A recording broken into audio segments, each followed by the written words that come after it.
एक प्रसंग में पूज्य श्री राधा बाबा वर्णन करते हैं कि रतनगढ़ में ही भाई जी थे।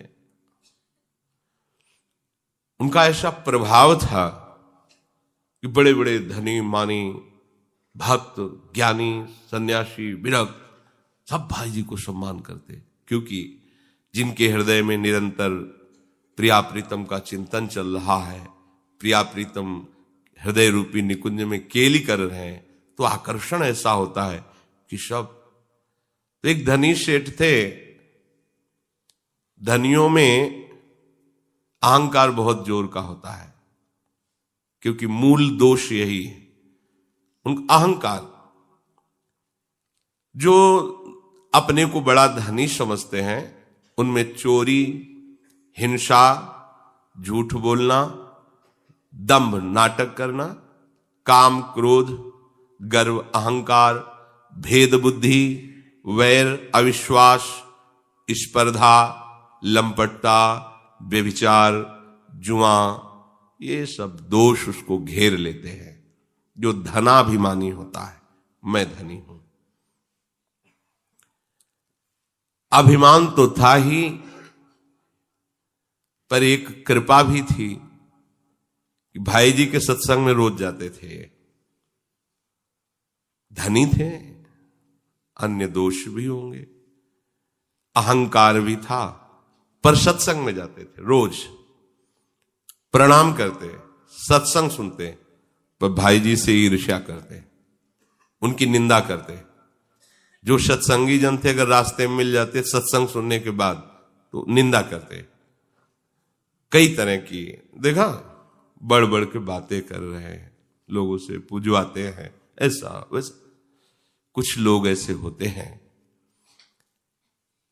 किसी दिन भी वो सत्संग ना जाए ऐसा नहीं था, प्रणाम न करे ऐसा नहीं था, पर हृदय की जलन, ईर्ष्या, कि हमारे पास सब इतना वैभव, कोई हमको प्रणाम नहीं करता और इनको सब प्रणाम करते हैं, नमस्कार करते हैं। ऐसा मतलब विचित्र बात है कि रोज जाना, सत्संग में नियमित जाना, पर वहां की बातों में क्यों में निकाल के और चलते हुए निंदा करना, और जहां भी बैठे भाई जी की निंदा करना।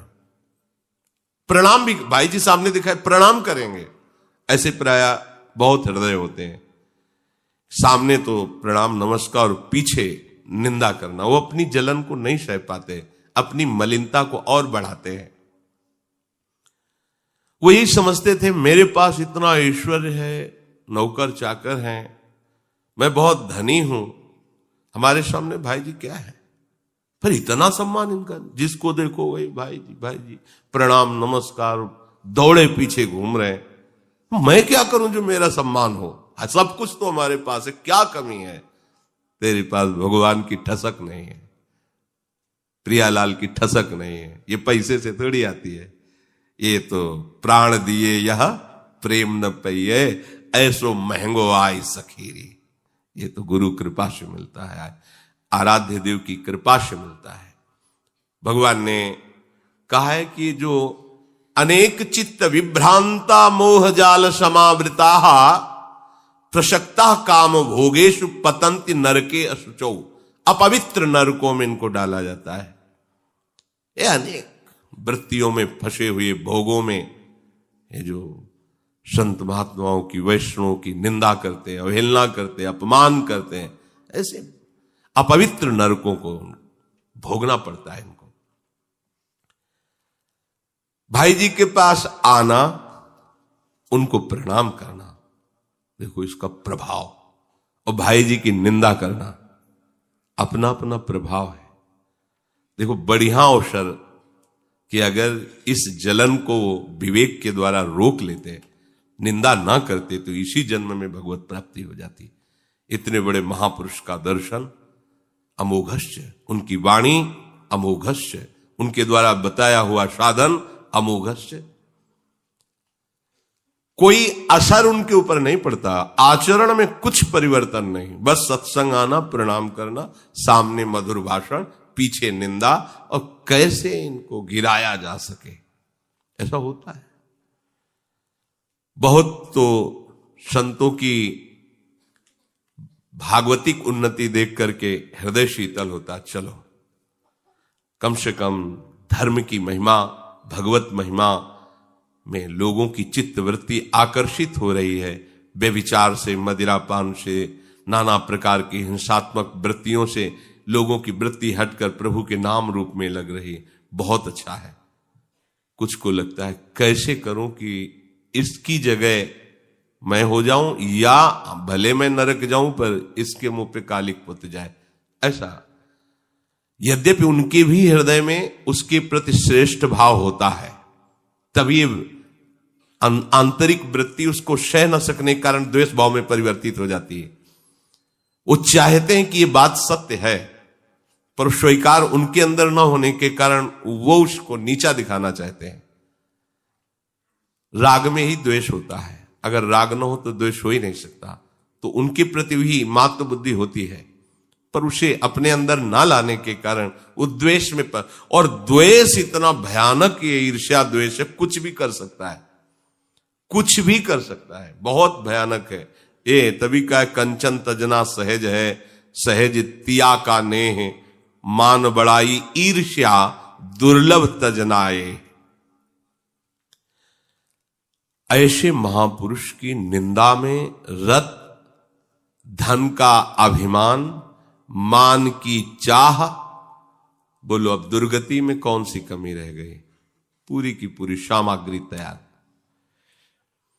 सत्संग में आना, भीतर से भाई जी को देखकर जलना, स्पर्धा करना, द्वेष करना। वो कहते भी थे कि इनके पास धन क्या है, कुछ नहीं, पर जिसको देखो भाई जी प्रणाम नमस्कार छाए हुए हैं। कैसा मतलब, अब उनके अंदर सहन नहीं हो रहा, क्या करें। अच्छा, जो भागवतिक महापुरुष होते हैं वो अपनी प्रशंसा चाहते नहीं, उनको बुरी लगती है, पर करें करावें आप सब, जने बढ़ाई दे। पैसा दे के प्रचार प्रसार करवाने से भी यश कीर्ति नहीं होती। जब आप करवाना चाहते हैं तो वो छुपना चाहता, वो छपा देते हैं, प्रकाशित कर देते हैं। इनका खेल है। भाई जी कभी चाहते थे क्या मेरा यश हो, मुझे लोग जाने? अकिंचन भाव से रहते। वहां के तत्कालीन बीकानेर के महाराजा भाई जी के सामने आते, साष्टांग दंडवत करते। भारत के बड़े बड़े अधिकारी आते, भाई जी के चरण स्पर्श करते, बड़ा महिमा। ये देख करके उनके हृदय में, और ये लीला भगवान की है, और जलन, मतलब जलन तो इतनी बढ़ जाती है कि वो क्या करे। अगर उसको आत्महत्या करने से उनका नाश हो रहा हो तो तुरंत कर ले, ऐसी ईर्ष्या पैदा हो जाती है। और जब भाई जी के सामने आते तो ऊपर से बड़ा प्रेम का दिखावा करते हैं, बड़ी कृपा भाई जी आपकी, रोज सत्संग में आते हैं, रोज ऐसा सब ऐसे। कुछ समय बाद उनकी मृत्यु हुई। सेठ के परिवार के लोग मृत्यु के समय भाई जी को बुलाने आए। भाई जी अचानक सोच किया कि तो उसमें चले गए। सोच क्रिया अचानक लगी, उधर सूचना रही कि वो प्राण त्यागने वाले। भाई जी को इतनी सोच लगी, वहां नहीं जा पाए और शौचालय जाना पड़ा, क्योंकि भाई जी चले जाते तो दुर्गति उनकी नहीं होती। और भगवान को बर्दाश्त नहीं कि उनके भक्त का कोई अपराध करे और फिर अंतिम उसका सुधर जाए। जो अपमान भक्त कर करे, या जो अपराध भक्त कर करे, राम रोष पावक। ऐसी सोच लगी कि भाई जी को एक सेकंड के लिए भी फुर्सत नहीं कि मैं जा सकूं वो शौचालय। तानहम द्विषतः क्रूरान संसारेषु नराधमान, क्षिपाम्यजस्र मशुभाना मासुरीष्वेव योनिषु।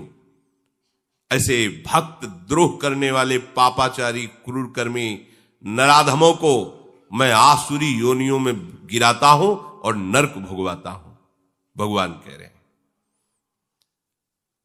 पूज्य श्री राधा बाबा अपने ध्यान कक्ष में बैठे हुए थे।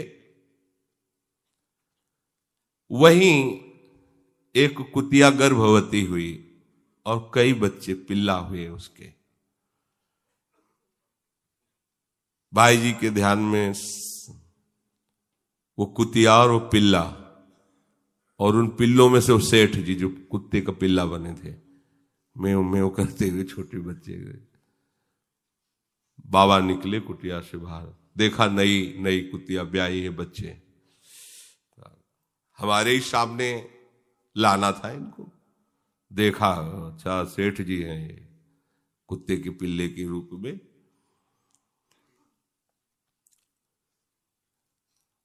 अब उपासना कक्ष में बैठे थे तो बार बार आता कि किसी तरह भाई जी का तो दर्शन किया है, उनके श्रीमुख के वचन सुने हैं, पर इसने निंदा की है, तो कृपालु भगवान क्षमा कर दें इसे। संत का हृदय देखो कैसा होता है। अगर उनको दंड ही देना था तो फिर मेरे पास क्यों जन्म दिया? अच्छा जन्म ही दे दिया तो मेरे ध्यान में क्यों लाए? संकेत क्यों किया कि वही सेठ है, कुत्ते का पिल्ला बन करके आया है? इसका मतलब भगवान इसका मंगल चाहते हैं। राधा बाबा एकदम एकाग्र होकर प्रभु से प्रार्थना की, प्रभु इस सेठ की जो कुत्ते का पिल्ला बना हुआ है इसकी दुर्गति रोक दीजिए, किसी भी तरह से सही। इतने बड़े महापुरुष का दर्शन किए, सत्संग सुने, और आप भी तो चाहते कि उद्धार हो जाए, नहीं तो यहीं सामने ध्यान कक्ष के सामने यही कि कहीं दूर, और फिर हमारे ध्यान में क्यों लाए?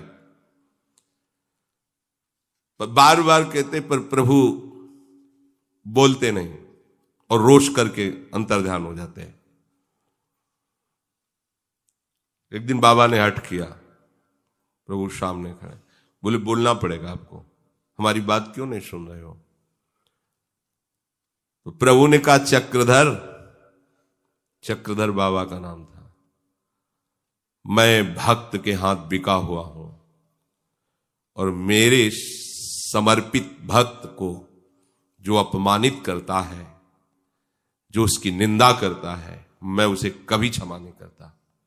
जानते हो हनुमान प्रसाद पोद्दार ने अपने हाथ में मुझे ले रखा है, प्रेम की मैं वशीभूत हूं। वो नहीं चाहेंगे ऐसा, पर मैं इसको अब क्षमा नहीं कर सकता। मेरे भक्तों से जो द्वेष करता उसको मैं कभी क्षमा नहीं करता। मैं तो पोद्दार का भक्त हूं, मैं भगवान नहीं उस समय। ये देखो भगवान की महिमा। जैसे दुर्वासा जी से कहा कि ये सुदर्शन अम्बरीश के अधीन है, उन्हीं के चरण पकड़ो जा करके। भला बताओ, मेरे समर्पित निर्दोष अकारण हितैषी भक्ति की कोई निंदा करे और मैं उसका मंगल करूं, ऐसा कैसे हो सकता है? कभी क्षमा नहीं कर सकता। मेरे शरणागत भक्त मुझ सर्वरक्षा समर्थ के रहते आरक्षित कैसे हो सकते हैं, निंदा का पात्र कैसे हो सकते हैं? ये मेरे भक्त की निंदा करने वाला है, ये धनाभिमानी है, ये नरक कीड़ा बनेगा, तुच्छ है, इसको बहुत कष्ट भोगना पड़ेगा। अगर कोई मेरा अपमान करे, मेरी अर्धांगिनी लक्ष्मी का तिरस्कार करे, मैं सब सह जाऊंगा, पर मेरे भक्त का कोई अपराध कर दे, मैं नहीं सह सकता। भगवान कह रहे, यहां तक कि अगर साक्षात लक्ष्मी भी मेरे भक्त का अपराध कर दे तो उसी क्षण भी उनका मैं त्याग कर दूं।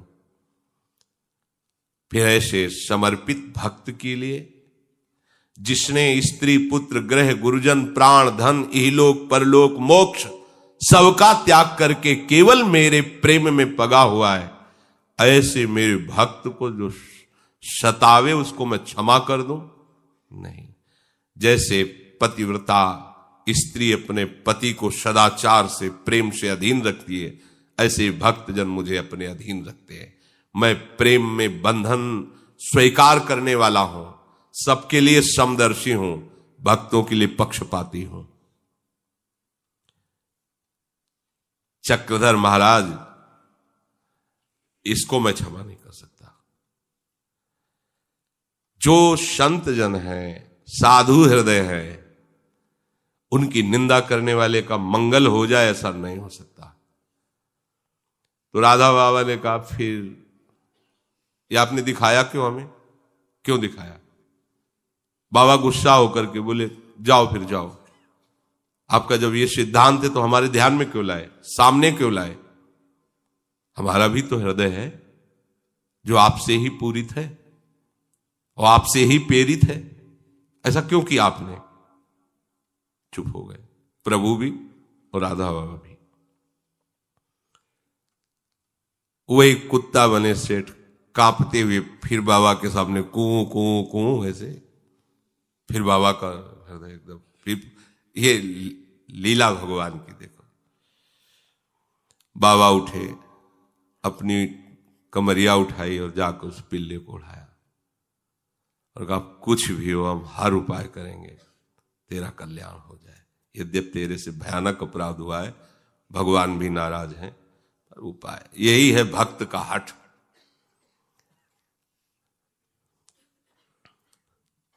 अब देखो रतनगढ़ में कितने कुत्ते होंगे, कितने पिल्ले होंगे, लेकिन रोज भाई जी को प्रणाम करता था, सत्संग सुनता, पर निंदा करता था। अमोघस्य संत ते होए न कारज हानि। एक दिवस बाबा ने फिर श्री कृष्ण जी से कहा, अरे इसको पिल्ला बनाना था तो मेरे ही सामने कोई बार बार ला रहे हो, कहीं दूर ले जाओ। कहते हो हम इसका कल्याण नहीं कर सकते, क्षमा नहीं कर सकते। मेरे कक्ष के भजन के नीचे ही कुतिया बच्चा दिया और उसमें सेठ मेरे ध्यान में आया, मुझे बार बार विक्षेप पड़ रहा है, दुख हो रहा है, अब उसका कल्याण होना चाहिए। ये बार बार मेरी दृष्टि पथ में आता है और मेरा हृदय करुणा से भर जाता है, और आप करुणा समुद्र हो, मेरी बात तो सुन लो। बोलो इसके लिए मैं क्या करूं? बाबा ने कहा, जिससे आप प्रसन्न हो जाओगे। कैसे आप राजी हो जाओगे, कैसे इसको क्षमा करोगे? प्रभु कुछ नहीं बोले, चले गए। सायंकाल बाबा बैठे हुए प्रभु की लीला का चिंतन कर रहे थे।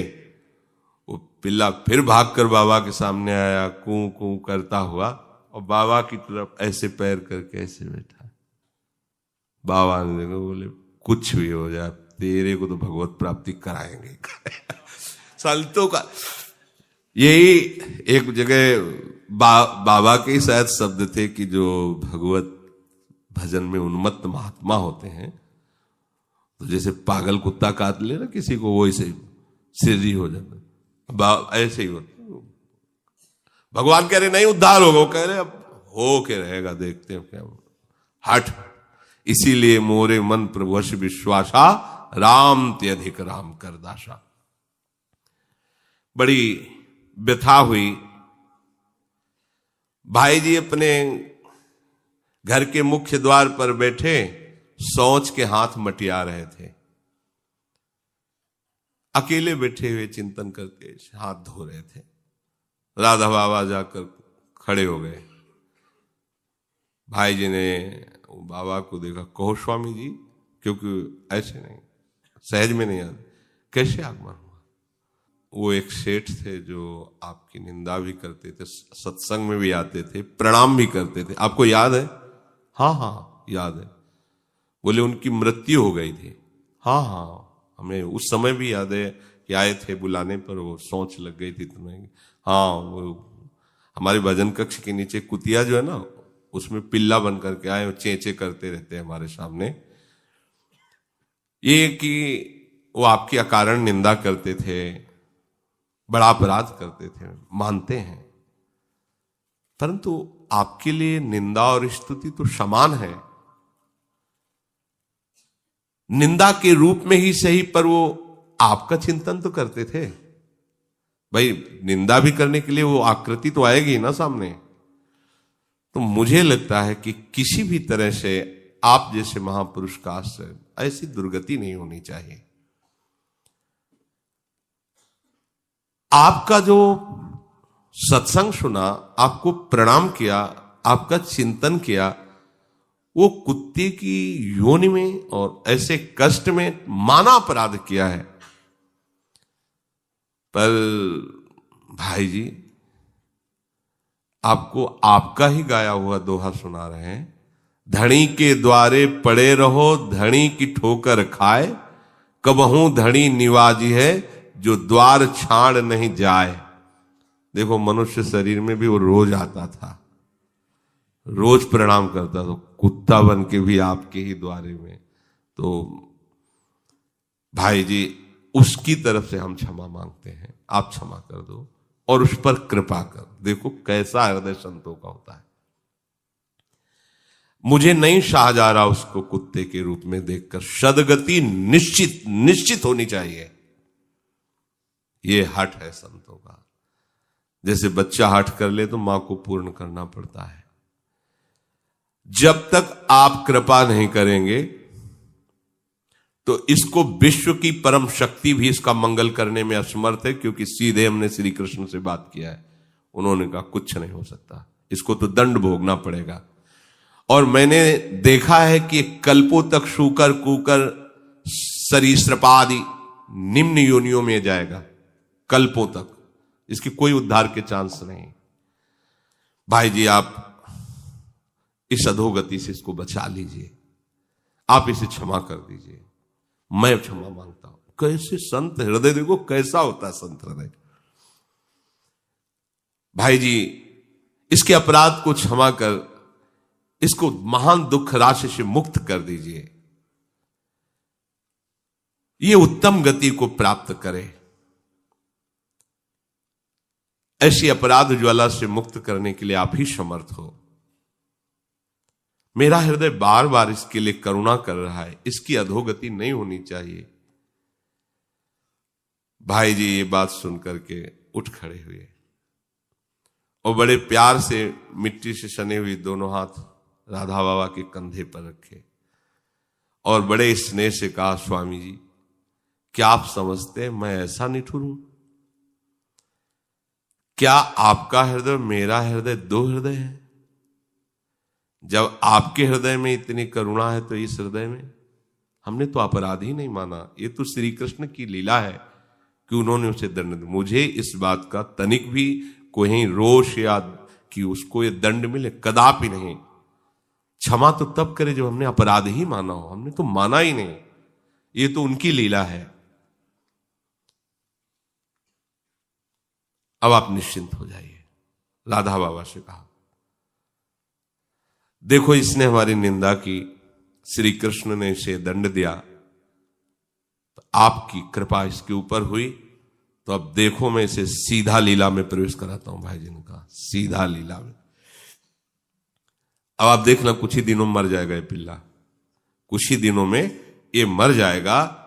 और ये कुछ दिन में अर्थात 2 या 4 दिन में, और जहां मरा तो आपको यह अनुभव होगा कि वो कहां गया, सीधे आपको पता चलेगा। ऐसा नहीं कि वो सीधे भगवान की लीला में प्रवेश करेगा। भाई जी ने कहा जहां मैं हूं भावदेव में, वहीं ये भी पहुंच जाएगा। मेरा भाव देश इसके स्वागत के लिए तैयार है। यद्यपि मुझ में किंचन मात्र ऐसी सामर्थ्य नहीं, ये सब राधा माधव की सामर्थ्य ही है, परंतु हां ये रहस्य आप किसी से भी नहीं बताएंगे। ये वचन हमारे सामने दो कि सेठ के पिल्ले रूप में आने का इसके परिवार को भी खबर नहीं होगी, परम धाम जाने का, आपका प्रार्थना करने का, हमारा बोलने का, ये हमारे जीवन काल में बात प्रकाशित नहीं होनी चाहिए, किसी को भी आप गुप्त रखना। राधा माधव की कृपा हुई और बाबा ने देखा कि वो पिल्ला मर गया। जे भी मरा तो देखा भाव देव प्राप्त करके लीला में प्रवेश कर। भाई जी की महानुभावता देखकर बाबा का द्रवित चित्त नाच पड़ा और लगा कि इनके चरण पकड़ के बस इन्हीं में लौटता रहूं। ये गति बड़ी दुर्लभ गति है, लीला में प्रवेश होना। प्यारुढ़ क्षमते नयच्छु सुखादि नाम तुय ध्यानगम। मन के भावों को रोक करके बाबा, क्योंकि भाई जी को पसंद नहीं था कि बाहर बाबा ऐसा कि चरण पकड़ के लोटे हो, जय हो। तो जिसमें स्वामी की रुचि हो सेवक की वही प्रधान। नेत्रों में भाव बसाकर भजन कक्ष में एकांत में बाबा हो गए। तो इस प्रसंग से पता चला, यद्यपि ये निंदनीय है, नहीं करना चाहिए, पर इससे पता चला किसी भी तरह से प्रभु से जुड़ जाना कितना बड़ा मंगल का विधान बना। किसी भी तरह, यद्यपि कोई पद्धति नहीं है। अगर राधा बाबा कृपा न करते तो वही कह रहे हैं कि मैं कल्पों तक देख रहा हूं इसका क्रम, नाली का कीड़ा, सुअर, क्या क्या ये बनेगा जाके, इसका कभी उद्धार नहीं हो सकता।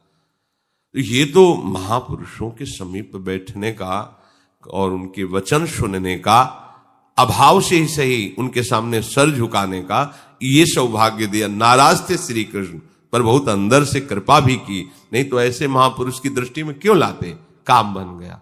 इसका भाव ये है, यद्यपि बिल्कुल ऐसा नहीं करना चाहिए, किसी की भी निंदा नहीं करनी चाहिए, पर किसी भी तरह से संत से जुड़ जाए तो उसका अमंगल नहीं हो सकता। किसी भी तरह से संतों का स्वभाव ही ऐसा होता है, जो महामोद करने वाला होता है, महामंगल करने वाला होता है। अब थोड़ा बड़ा भजन तो करता ही होगा, सत्संग भी सुनता था, प्रणाम भी करता, थोड़ा भागवतिक साधन तो बनता, पर भयंकर अपराध ये कि वैष्णव निंदा, भक्त निंदा। पर किसी भी तरह से महापुरुषों से जुड़ जाना, उसके लिए